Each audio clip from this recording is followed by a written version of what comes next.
Alors, bienvenue au Eric Zone Podcast. Je suis présentement en compagnie de Alain Mignot, entrepreneur à impact social et fondateur de WeRose.com. Merci, bonjour. WeRose, on est là pour propulser les campagnes des personnes. Donc, on ne peut pas prendre parti pris de l'une moins que l'autre. C'est sûr que dans tous les campagnes, il y en a qui viennent me chercher personnellement, que je crois personnellement, bien sûr. Et autant qu'il y en a qui ne m'allument pas, mais qui deviennent aussi populaires. Donc, Hydro-Québec, c'est des trop perçus. La fonctionnalité de WeRose, telle que j'ai dit à la conférence de presse, on est là pour aider, apporter des soutiens techniques, communication, à savoir comment est-ce que la campagne doit se dérouler ou se développer. Et c'est ce que nous avons fait. Et lorsqu'on regarde le parcours de cette campagne de la Coalition Peuple Allumé, très intéressant, ils ont commencé par une pétition. Elle n'est pas encore déposée d'ailleurs. Par la suite, ils ont fait une action vraiment médiatisée pour que l'ensemble des Québécois et Québécoises puissent prendre connaissance des trop-perçus. En faisant quoi? En donnant une mise en demeure par une conférence de presse, mise en demeure de 1,4 milliard au gouvernement. Et ils ont mandaté un huissier. Ils ont filmé, d'ailleurs, les médias. Ils ont donné la mise en demeure à un huissier pour qu'il soit mandaté d'aller la porter au gouvernement. 10 jours après, silence total. Le gouvernement, bien sûr, n'a pas répondu. Et après ça, la Coalition Peuple Allumé a fait un sondage sur WeRose à toute sa communauté, parce qu'il y a vraiment une communauté qui s'est développée autour. Ils vont faire des activités bien prochainement. Et ils ont voté pour une action légale. Et c'est pour ça que WeRose, bien sûr, a aidé à chercher une boîte d'avocats spécialisés en énergie pour justement amener ce recours collectif qui a été déposé au grand public. Donc, on fait... Donc, chaque projet amène une façon de voir, OK, eux ont fait ça, il manquait ça comme option sur le site. Peut-être qu'on pourrait rajouter ça pour informer les gens comment... Exact. C'est un peu du e-learning à quelque part, ou est-ce qu'il y a une facette e-learning où c'est que vous faites ça de cette manière-là? On vous propose de... Pas encore. On va le faire prochainement, bien sûr, parce que c'est du développement vidéo. Mais à titre d'exemple, il y avait une personne, elle a écrit un plan très bien composé, très bien fait. Elle indique qu'elle veut faire une manifestation dans 20 pays dans 6 mois. Wow. Oh, attendez. Donc, on intervient. Pourquoi? Parce que notre but, c'est justement que les campagnes se réalisent.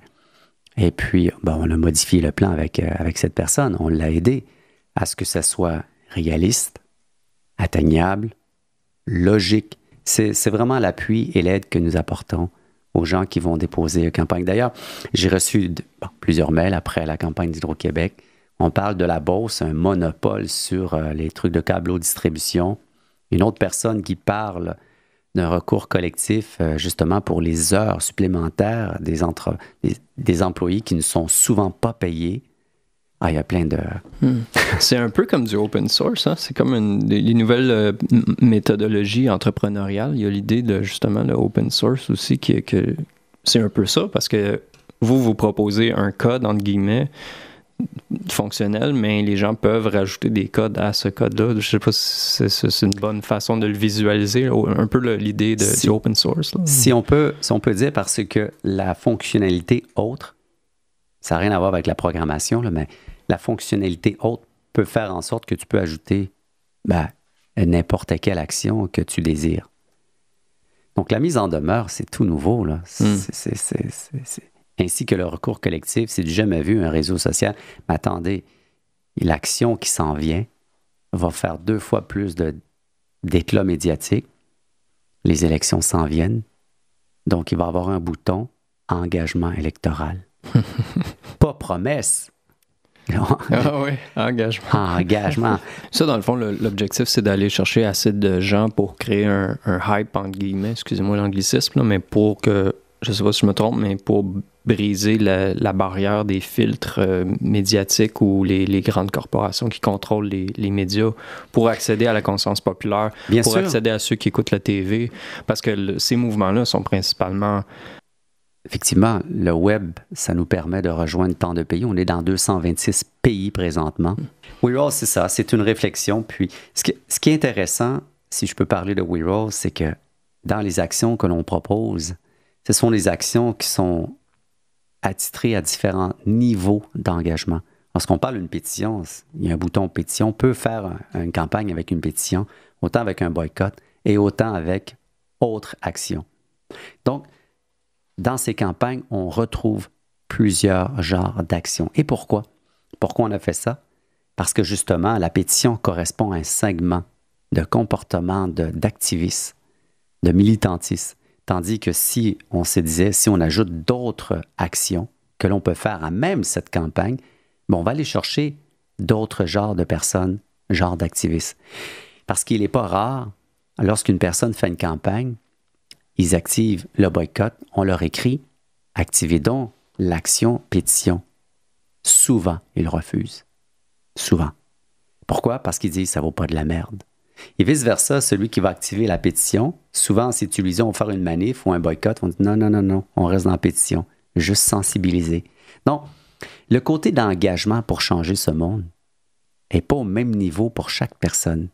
On va commencer à monétiser au mois de décembre, le mois prochain. On va commencer.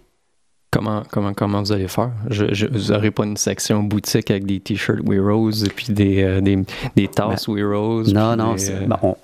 On espère à un moment donné pour que les gens qui sont amoureux de la marque, bien sûr, on va avoir des t-shirts. On va peut-être pas des t-shirts, des choses plus originales. Là. Une marque, pas une marque. Moi, j'en veux un t-shirt WeRose. Je vais t'en donner un, je vais en amener Je un. vais le porter fièrement au prochain épisode, c'est certain. Parfait, je vais t'en donner un. Mais on va demander, première chose, on va demander des contributions. Parce que il y a des gens probablement qui trouvent qu'on fait un bon travail et puis qui s'aperçoivent qu'on fait changer les choses, et surtout au Québec avec le recours collectif. On encourage, on est là pour propager. Donc, on demande des contributions. Et de l'autre côté, on va demander aux gens de donner de l'argent pour qu'on puisse parrainer une campagne. Donc, si les gens donnent 5 $, nous, ce qu'on va faire, ou 20 $ ou 50 $, on va prendre le 50 $, puis on va le mettre sur les réseaux pour justement amener plus de personnes à la campagne. Et ça va couper, ça va couper nos frais de dépenses, marketing, et ainsi de suite. Donc, c'est comme ça que l'on va commencer. Et il va y avoir aussi les associations qui vont s'ajouter, ainsi que des campagnes de sociofinancement. Ben, c'est vraiment un très, très beau site. Allez voir ça, là, werose.com, absolument. Puis, prenez action, prenez part. C'est un investissement. C'est un investissement social, c'est un investissement à s'informer, à partager, à prendre action, à rejoindre des gens, à communiquer. Heureusement qu'on est dans l'époque de communication, puis qu'on peut s'informer, puis qu'on puisse avoir accès à Internet, puis à parler, puis à échanger avec des gens, voir comment qu'eux font, puis échanger des idées, puis c'est un peu utopique, mais je veux dire, la technologie est là, puis on peut le faire, là. C'est vraiment, on est à une époque incroyable. En même temps, on est sur le bord d'un précipice, puis en même temps, on est sur le bord d'un niveau...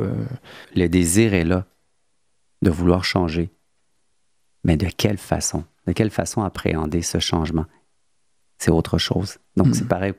Si on demande aux gens sur la rue, est-ce que vous désirez que le monde change? Tout le monde va dire oui. Quelle façon? À l'instant.